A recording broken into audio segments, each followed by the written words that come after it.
इथे रवा केक मी बनवलेला आहे। अगदी सोपी पद्धत तुम्हाला सांगत आहे। मोजून वगैरे काही साहित्य घेतलेलं नाही आहे। म्हणजे ह्या कपाने मोजून घ्या, इतकंच मोजून घ्यायचं, इतके ग्राम वगैरे घ्यायचं असं काही नाही। आपला साधा वाटीचा हिशोब आहे। वाटीच्या हिशोबाने सगळं साहित्य मी तुम्हाला सांगते। अगदी स्पॉन्जी केक तयार होतो आणि ओव्हनसुद्धा नाही आहे माझ्याकडे, तर कढईमध्ये बेक केलेला केक इतका सुंदर होतो। रेसिपीला सुरुवात करूया। इथे 2 कप रवा घेतलेला आहे। जाड रवा असेल तर मिक्सरमधनं वाटून घ्या। आता मिक्सरमधून वाटून झाल्यानंतर काय करायचं, आपल्याला ज्या कपाने आपण रवा मोजून घेतलेला त्याच कपाने आपल्याला दही घ्यायचं आहे। 1 कप, आंबट नको शक्यतो दही। आणि तुम्ही जी वाटी घ्याल ना, त्या वाटीने 2 वाट्या रवा जर घेतलेला असेल तर त्या वाटीने अर्धा कप पिठी साखर, अर्धा कप तेल आणि पाव वाटी मिल्क पावडर एवढं साहित्य घ्यायचं। व्यवस्थित ऐका आणि मग नंतर ते छान एकत्र करायचं। कंडेन्स मिल्कप्रमाणे त्याला टेक्स्चर छान आलं पाहिजे तिथपर्यंत त्याला मिक्स करायचं। आता याच्यामध्ये आपल्याला बारीक रवा घालायचा आहे। हळूहळू घालायचा, एकत्र घालायचा नाही आणि एकाच डायरेक्शनमध्ये त्याला छान फिरवायचं। आता व्यवस्थित मिक्स केल्यानंतर त्याला तुम्ही बघू शकता किती सुंदर टेक्स्चर येतं। तेलामध्ये, दह्यामध्ये इथपर्यंत असा ओला होतो रवा। आता काय करायचं, याला अर्धा तासासाठी आपण बाजूला झाकून ठेवून देऊया।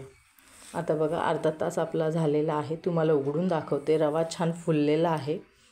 आता हा घट्ट झाला आहे की नाही रवा। तर आता आपल्याला काय करायचं, ज्या वाटीने आपण रवा मोजून घेतलेला त्याच वाटीने आपल्याला 1 वाटी दूध घ्यायचं आहे। घरात तापवून थंड केलेलं असतं ना, ते दूध घ्यायचं आणि त्याच्यामध्ये थोडं थोडं करत मिक्स करायचं बरं का, सगळं एकत्र नाही घालायचं। हळूहळू त्याच्यामध्ये दूध घातल्यानंतर त्याला परत एक सुंदर असा क्रीमी टेक्स्चर येतो।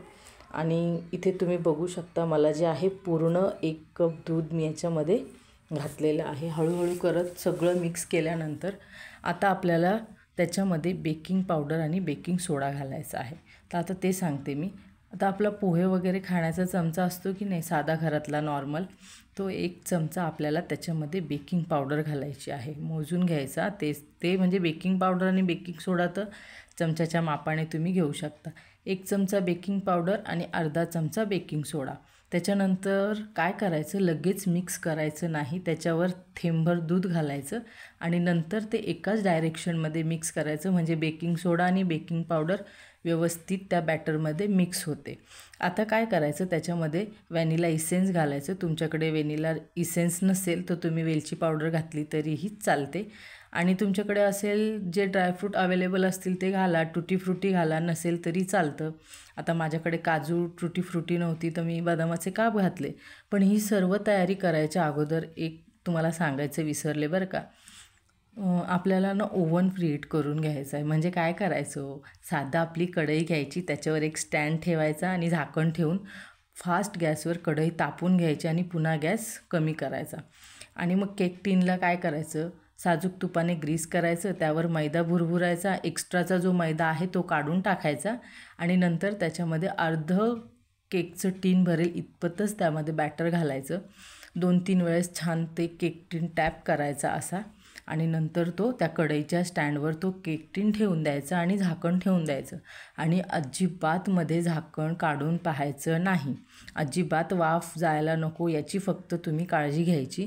आता हे वरती जे बदाम मी डेकोरेशनला लावलेले आहेत ना, याची गंमत तुम्हाला नंतर कळेल। आता इथे 45 ते 50 मिनटानंतर स्लो गॅसवरच मी बेक केलेला आहे। 50 मिनटं झाले, थोडीशी वेळ इकडे तिकडे होऊ शकते। तर 50 मिनटं झाल्यानंतर त्याच्यामध्ये एक सुरी घालून बघितली, पूर्ण सुरी क्लीन निघाली, म्हणजे केक आपला झाला। पूर्ण थंड झाल्यानंतर मी ते बाहेर काढून घेतलं। उरलेलं बॅटर मी इथे वाटीमध्ये घातलं होतं बेक करायला, तो सुद्धा अगदी सुंदर बेक झाला आहे बरं का। आणि मला त्याला सुरीने बाजूने कडा वगैरे सोडायची काही गरज लागली नाही, अगदी अलगद बाहेर आला मस्तपैकी। इथे सुरीने बघा मी तुम्हाला कापून दाखवते, छान केक कापला गेलेला आहे। आता बघा नरम लुसलुशीत केक तयार झालेला आहे। व्हिडिओ आवडला तर लाईक नक्की करा। धन्यवाद।